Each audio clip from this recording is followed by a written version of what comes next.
자, 함께 만드는 안전한 세상. 오늘은 장성규 변호사와 함께 보다 안전한 세상을 위해 법안 강화가 필요한 이슈에 대해서 이야기 나눠보는 시간이죠. 자, 법무법인 비전의 장성규 변호사님, 안녕하세요. 안녕하십니까. 장성규입니다. 예, 어떻게 바쁘게 보내시고 계시죠? 예, 잘 보내고 있습니다. 예. 자, 의붓 딸을 9살 때부터 12년간 343회 성추행을 하고 성폭행을 한 50대 남성이 최근 중형을 선고를 받았습니다. 참, 딸을 그것도 12년간 성폭행을 한 건데 참 끔찍한데요. 어떤 사건이었는지 먼저 좀 짚어주세요, 장 변호사님.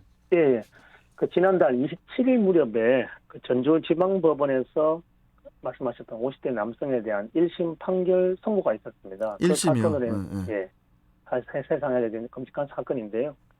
그 50대 남성 A 씨가 2002년부터 어떤 여성과 동거를 시작했는데요. 그 여성이 동거를 할 당시에 이제 딸이 있었고, 그 당시에 이납 일녀였는데, 그래서 이제 그 딸과 의붓딸 관계가 된 거죠. 남성과는. 그래서 의붓딸이 9살 되던 해 2008년경부터 이제 그 딸을 성폭행을 시작했고, 그 의붓딸이 성인이 되고 난 뒤에도 지속적으로 성폭행을 했고, 또 재판에서 인정된 성폭행 횟수가 아까 말씀하신 자그마치 어마어마합니다. 343회입니다. 이렇게 밝혀져서 경악을 금치 못하는 사건이었죠. 그래서 그 결과로 피고인이 이번 그 판결에서 25년형을 선고받았던 그런 사건입니다.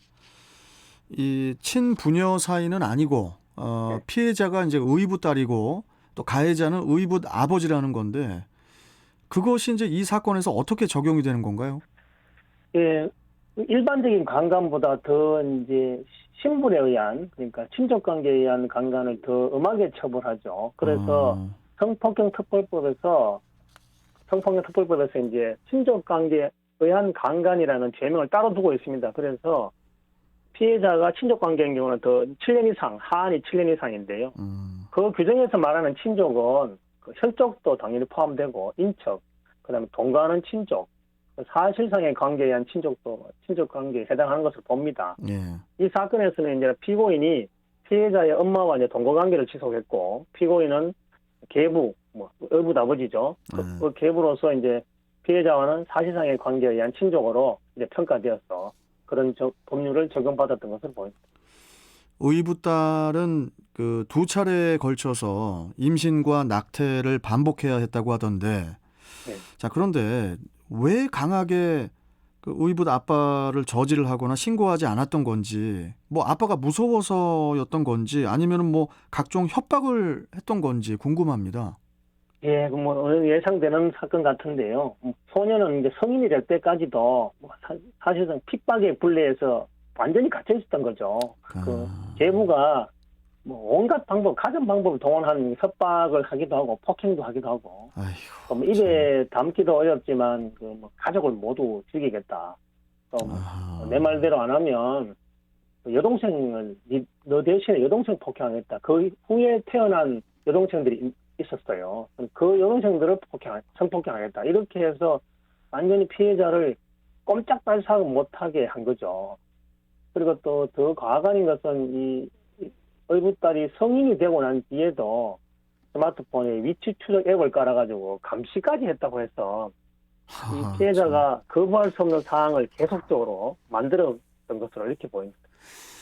무려 12년간 이런 일이 저질러졌는데 주변에서는 어떻게 뭐 몰랐을 수가 있을까요? 엄마도 몰랐을까요? 설마 엄마가 알면서도 모른 척 했다면 이건 더 이게 또 말이 안 되는 것 같거든요.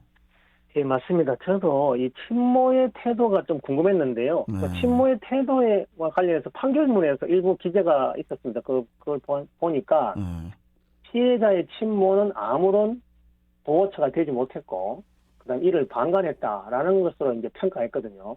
그래서 판결문에 비추어 보더라도 친모는 성폭행, 그 수많은 성폭행 사실을 알면서도 모른 척한 것으로 보여요. 예. 그런데 이제 모른 척한 이유에 대해서는 구체적 상황이 밝혀져야 하겠지만 현재로서는 수백 건의 성폭행 사건에 대한 방조는 보이거든요. 그래서 근데 또 다행스럽게도 이 사건이 이제 알려진 것은 수사기관이 알게 된 것은 그 주변에 그 사회복지사가 우연히 피해 사실을 알게 되어서 신고해서 이 사건이 수사가 진행됐다 하거든요. 예.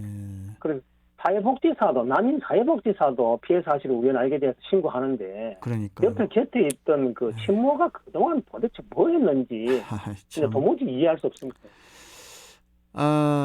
이번 사건의 피고인이죠. 네. 아빠라고 발음하기도 싫은데 네. 그 인간은 구체적으로 어떤 혐의가 적용이 됐습니까? 예, 그 인간 맞고요. 그 인간의 그 적용된 그 죄명은 상당히 많습니다. 이제 미성년자를 강간했기 때문에 13세 미만 미성년자 강간, 그다음에 계부 그런 관계, 친족 관계 인정돼서 친족 관계에 의한 강간죄도 성립하고 또 미성년자 13세 미성년자를 상대로 한 유사 성행위, 또 폭행, 협박 이런 기타 등등 죄명들이 뭐 거의 12년간 벌어진 일이니까 저희들이 뭐 성폭법에서 나올 수 있는 대부분의 범행을 한 것으로 이렇게 보입니다. 그 사람이 징역 25년이 이게 충분한 처벌입니까, 장 변호사님? 예, 재판부에서도 그와 관련해서 뭐 입에 담거나 떠올리기조차 어려울 정도로 참혹한 범행이다. 또 피해자에게 성실 공간조차 주지 않아서 정신과 영혼을 파괴하고 삶을 짓밟았다. 또 피해자의 고통은 우리들이 짐작조차 하기 어렵다 이런 표현을 했습니다. 그만큼 이제 사안이 너무 중대해서 일반적인 성폭행 사건에 비해서는 중형 선고한 것은 맞습니다. 그런데 제가 보기에는 이 범행의 잔인함, 또 뭐 피해자와의 관계, 범행 횟수, 범행 후의 태도 이런 걸 고려한다면 유기징역형의 최고 상한은 30년인데 가중할 사유가 있으면 50년까지 가능합니다. 그래서 그 범위 내에서 최소한 40년을 선고해도 모자람이 없다는 생각이 들었고요. 이 알려진 바에 의하면 피고인의 나이가 50대라 하거든요. 그래서 그 교도소에서 생활을 마감하게 하는 정도의 선고가 있었어야 하지 않는가 그런 개인적인 의견을 갖고 있습니다. 참 요즘에 너무 충격적이고 좀 비인간적인 사건들이 자주 터져 나오고 있다 보니까 참 이런 심각한 사회에서 살고 있는 우리가 참 너무 좀 다 좀 서글퍼집니다. 예, 너무 좀 이분은 아까 뭐 40년 말씀하셨는데 그냥 400년으로 선고를 해야 되지 않나 이런 생각이 가능하다면? 듭니다. 예. 자, 오늘 말씀 변호사님 여기까지 듣고 또 다음 시간에 또 뵙도록 하겠습니다. 고맙습니다. 예, 수고하셨습니다. 예. 자, 지금까지 법무법인 비전의 장성규 변호사 만나봤습니다. 자, 이제